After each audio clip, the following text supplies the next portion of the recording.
Rome was not built in a day. It was built through war, betrayal, and absolute power.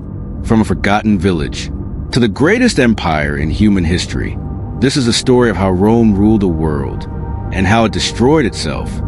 Rome did not begin as an empire, a republic, or even a city of importance. It began as an idea shaped by survival. According to legend, Rome was founded in 753 BC by twin brothers, Romulus and Remus. Abandoned at birth and left on the banks of the Tiber River, the twins were said to be rescued and nursed by a she-wolf. Whether myth or metaphor, this story reveals something essential about Rome's identity. From the very beginning, Rome believed it was destined to survive against impossible odds. But history paints a more grounded picture. Archaeological evidence shows that early Rome was a small collection of huts built on hills near the Tiber River. The location was strategic.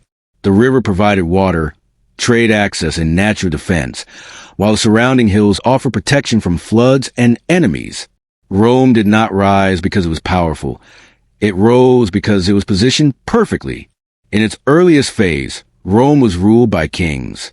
These kings were not absolute emperors, but warrior rulers who governed through strength, tradition, and religion. Some of Rome's earliest kings were influenced by the Etruscans, a powerful civilization from northern Italy. The Etruscans introduced advanced architecture, urban planning, religious rituals, and political symbols that would shape Rome for centuries. Under these kings, Rome began to transform. Marshes were drained, roads were built, temples rose, social classes were organized, and military traditions were established. Every Roman male was expected to fight. War was not a profession, it was a duty, yet the monarchy carried a fatal weakness. Power rested in one man. Over time, Roman kings became increasingly authoritarian. The last king, Lucius Tarquinius Superbus, known as Tarquin the Proud, ruled with cruelty, arrogance, and fear. He ignored the Senate, silenced opposition, and treated Rome as his personal possession. The breaking point came not from politics, but from honor. When a member of the royal family committed a grave crime against a noble woman, Roman society erupted in outrage. This event ignited a rebellion that would permanently alter Rome's future. In 509 BC, the Roman people rose up and expelled their king. Rome abolished the monarchy forever. This decision was revolutionary. In a world dominated by kings and tyrants, Rome chose a different path. The Romans believed that no single man should ever again hold absolute power. Instead, authority would be divided, controlled, and constantly challenged. Thus, the foundations of the Roman Republic were laid. But the early republic did not emerge overnight. The transition was violent, unstable, and uncertain. Rome was still surrounded by enemies. Neighboring tribes attacked constantly, seeking to crush this fragile new system before it could survive. These constant wars shaped Roman character. Rome learned discipline. It learned endurance. It learned that failure was temporary, but persistence was permanent. Unlike other civilizations, Rome did not collapse after defeat. It adapted, reorganized, and returned stronger. Roman society during this period was rigid and hierarchical. Wealthy elites controlled land and power, while common citizens struggled for survival. Yet every Roman, regardless of status, was bound by loyalty to the city itself. Rome was not just a place. It was an identity. Religion played a central role. Romans believed their gods actively shaped events. Omens were consulted before battles. Rituals were performed before decisions. Rome believed it survived because the gods favored discipline, order, and strength. By the end of the monarchy, Rome was no longer a fragile settlement. It had developed laws, armies, traditions, and an unbreakable belief in its own destiny. The kings were gone, but Rome's hunger for power had only just begun. What started as a village on a riverbank was becoming a force that would one day dominate the known world. And the age of kings was only the beginning. The Roman Republic was born from a single promise. Never again would Rome bow to a king. After expelling the monarchy in 509 BC, the Romans created a political system unlike anything the ancient world had seen. Power was no longer concentrated in one ruler. Instead, it was divided, limited, and shared. 2 consuls were elected each year to govern together, ensuring that no single man could dominate the state. A Senate advised, debated, and influenced policy, while popular assemblies allowed citizens to vote on laws and decisions. This system was not truly democratic. Power remained firmly in the hands of patricians, Rome's wealthy noble families. The plebeians, the common people, formed the backbone of Roman society but possessed few rights. This imbalance created constant tension and would shape the Republic's future. The early Republic was unstable and surrounded by enemies. Neighboring tribes and rival cities saw Rome's new government as weak and vulnerable. War became a constant reality. Every Roman citizen was expected to serve in the army, and military discipline became the heart of Roman identity. Through relentless conflict, Rome learned to adapt. Roman legions were flexible, organized, and brutally efficient. Soldiers fought not for personal glory, but for the survival of the Republic. Rome did not simply defeat its enemies, it absorbed them. Conquered peoples were integrated into Roman society, their lands taxed, their soldiers recruited, and their cultures slowly Romanized. While Rome expanded outward, internal conflict intensified. The plebeians demanded political representation, legal protection, and access to land. These struggles led to a series of reforms known as the conflict of the orders. Over time, plebeians gained the right to elect their own officials, known as tribunes, who could block laws and protect common citizens from abuse. For the first time, Roman law was written down. The 12 Tables established clear legal standards, limiting the power of elites and creating a foundation for Roman justice that would influence civilizations for centuries. Rome was changing, but success brought new dangers. As Roman territory expanded across Italy, wealth poured into the city. Land ownership became concentrated in the hands of elites. Small farmers, once the backbone of the Republic, were forced off their land and into poverty. Slavery expanded on a massive scale, reshaping Roman economics and society. Rome's greatest test came from beyond Italy. Across the Mediterranean stood Carthage, a powerful naval empire. The conflict between these two giants erupted into the Punic Wars, some of the most brutal wars in ancient history. Hannibal, Carthage's legendary general, crossed the Alps with war elephants and nearly destroyed Rome. Rome faced annihilation, yet it refused to surrender. Despite devastating defeats, Rome endured. It raised new armies, adapted its tactics, and slowly turned the tide. When the Punic Wars ended, Carthage was destroyed and Rome emerged as the undisputed master of the Mediterranean world. Victory transformed the Republic. Rome was no longer a regional power. It was an empire in everything but name. With conquest came unimaginable wealth, millions of slaves, and powerful military commanders. Generals returned to Rome as heroes, commanding loyalty not just from the state, but from their soldiers. The traditional balance of power began to fracture. The Senate struggled to control the forces it had unleashed. By the mid-2nd century BC, Rome was powerful beyond measure, yet internally unstable. Economic inequality deepened. Political violence became common. Reformers who challenged elite interests were silenced, often violently. The Republic had succeeded too well. It was built to govern a city, not a world. As Rome stood at the height of its power, the foundations of its political system began to crack. The mechanisms designed to prevent tyranny were no longer strong enough to contain ambition, wealth, and military power. The Roman Republic was still alive, but its greatest crisis was approaching. By the 2nd century BC, the Roman Republic had become a victim of its own success. Rome ruled vast territories, commanded enormous armies, and controlled unimaginable wealth. But the political system that once protected liberty was no longer capable of managing such power. The Republic began to rot from within. The crisis began with land.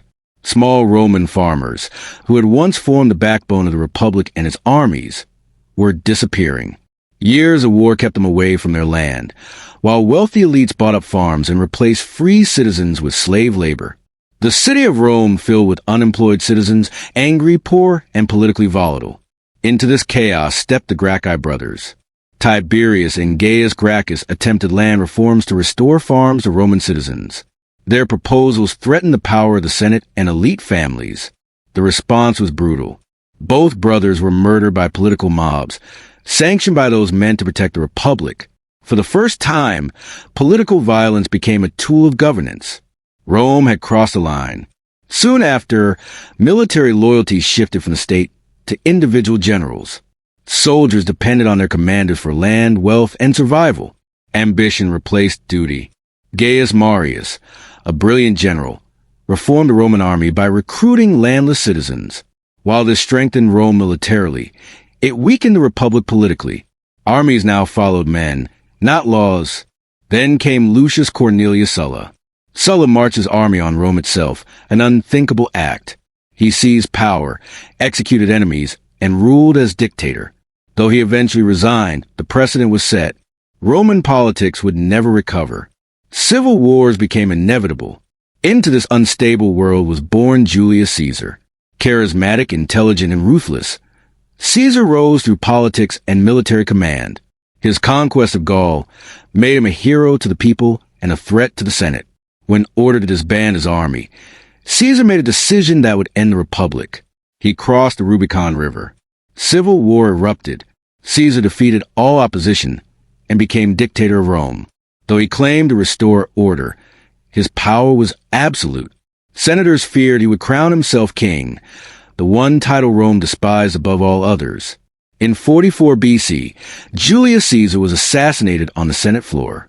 His murderers believed they had saved the republic. Instead, they destroyed it. Rome descended into chaos once again. Civil wars followed as Caesar's adopted heir, Octavian, and his ally Mark Antony fought for control. The republic became a stage for personal power struggles rather than public governance. Octavian was patient, calculating, and relentless. In 31 BC, he defeated Antony and Cleopatra at the Battle of Actium.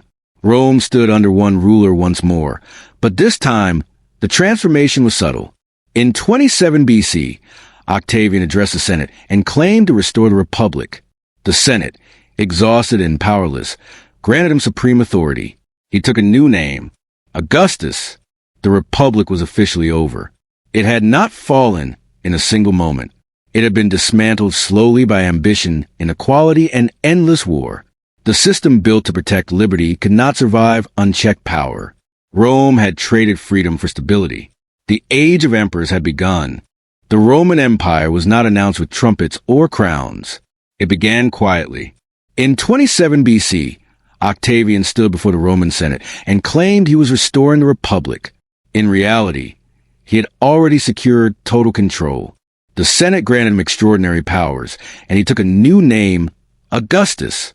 Rome had a ruler once again, but the illusion of shared power remained. Augustus understood something no Roman leader before him had mastered. Power did not need to be loud. Under Augustus, Rome entered an era later called the Pax Romana, the Roman peace. For nearly 2 centuries, the empire experienced relative stability, prosperity, and expansion. Roads connected continents. Trade flowed across Europe, Africa, and Asia. Cities grew, laws standardized, and Roman culture spread to millions. The empire was held together by 3 pillars: the army, law, and spectacle. The Roman military became a permanent professional force. Soldiers were stationed along borders from Britain to the Middle East. Forts, walls, and roads allowed Rome to respond quickly to threats. Discipline was absolute. Loyalty was enforced. Roman law brought order to chaos. Legal systems regulated property, citizenship, contracts, and governance. Even conquered peoples were subject to Roman justice, creating unity through structure rather than identity. And then there was spectacle. Gladiator games, chariot races, massive arenas, and public celebrations entertained the population.